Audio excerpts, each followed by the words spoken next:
Hey everyone, so today I'm going to do things a little differently. I'm going to talk about a paranormal / true crime case. So if you're into that kind of thing, stick around.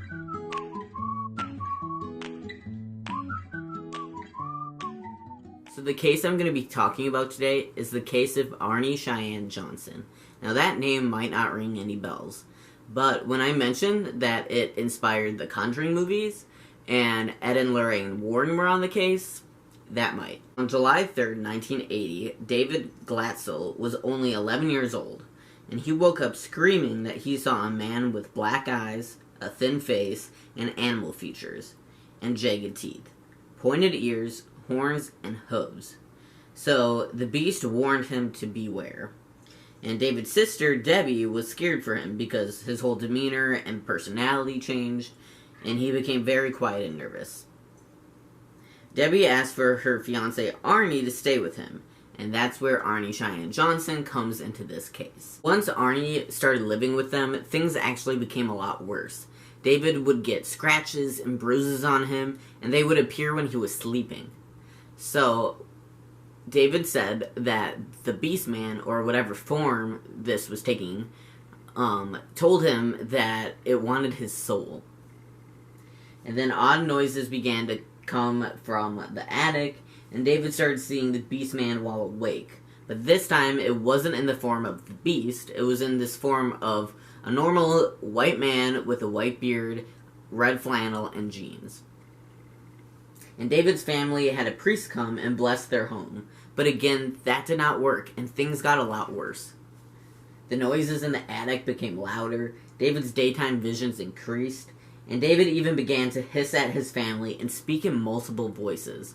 Now, if you're religious or Christian, you might know that speaking in multiple tongues is what the devil did, and what a lot of people who were possessed by demons in the Bible also did. So that's not a good sign. So not only was David speaking in other voices, but he was also quoting this book called Paradise Lost. Now this book is an old book about poems that circle around Satan, God, Adam and Eve, and that whole scenario. So basically in the book, Satan pretends to be a cherub, and convinces God and the angels to let him down to earth. So then he starts visiting Eve through dreams, and then he somehow forms into a serpent and tempts Eve to eat from the tree of knowledge, which we all know is how they ended up sinning and shit hit the fan. So that's basically what he was quoting. David got so bad that the family had to stay up at night because David would experience seizures and these attacks, and he would hurt himself. So the priest that they were working with contacted Ed and Lorraine Warren. And Lorraine Warren told People magazine, quote, "While Ed interviewed the boy, I saw a black misty form next to him. Soon the child was complaining that invisible hands were choking him, and there were red marks on him. He said that he had the feeling of being hit." Now witnesses said the red marks appeared spontaneously on his body. The Warrens and 4 priests from St. Joseph's Catholic Church performed 3 lesser exorcisms in an attempt to rid the spirits from David. Now, 3 lesser exorcisms, they're like 3 mini exorcisms, and they have to do it in spurts because it takes a lot of energy out and it could hurt David. So, during these exorcisms, David levitated.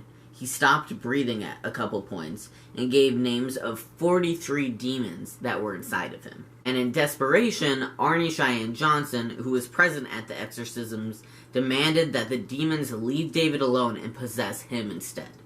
And this is where shit hit the fan. After the exorcisms failed, Arne Johnson was in a car accident in which he claimed that a demon took control of his vehicle and forced him off the road and into a tree. Luckily, he was unharmed and did not hurt anybody else. After the accident, Arne Johnson was never the same again. He claims that he was possessed by the demons that had inhabited David. So, after the accident, David was drawn to the well that was on the property of David's family.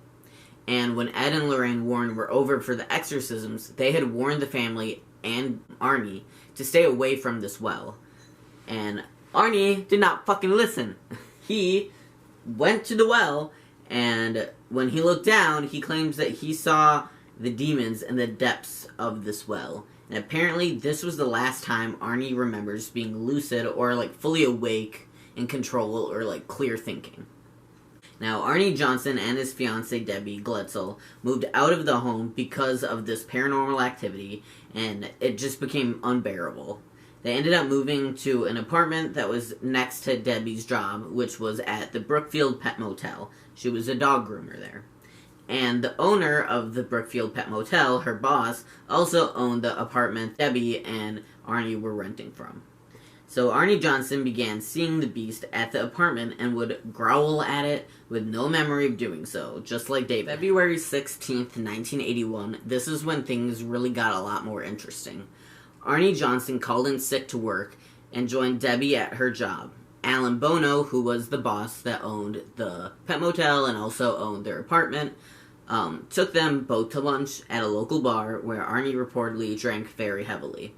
And also present at this bar was Debbie's sister, Wanda, and their 9-year-old cousin, Mary.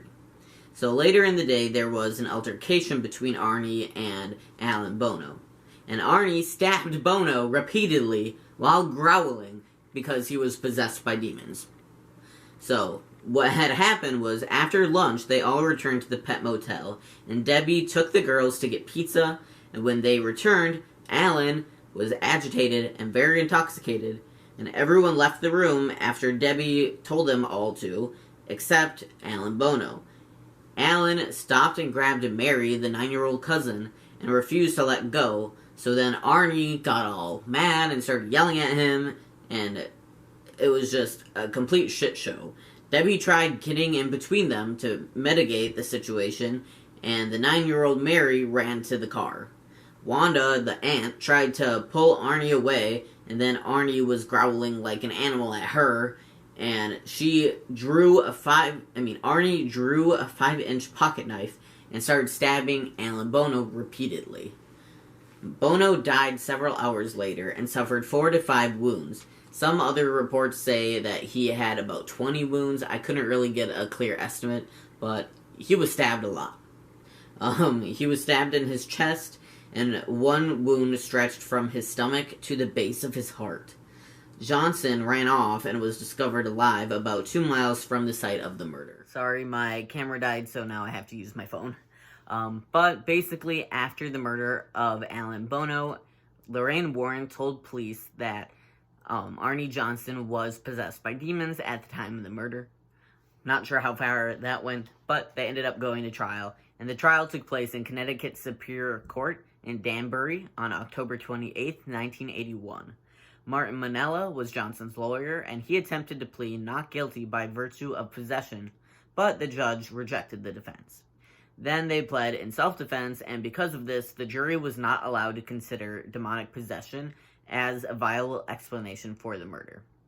The jury deliberated for about 15 hours over the course of 3 days, and eventually convicted Arne Johnson of first-degree manslaughter on November 24, 1981. He was sentenced to 10 to 20 years in prison, though he only ended up serving 5. Arne was 19 at the time of the murder, Alan Bono was 40, and when Arne Johnson was released, he was 24 years old. While in prison, Arne Johnson got married and received a high school degree. He also earned a few educational certificates and took a few college courses.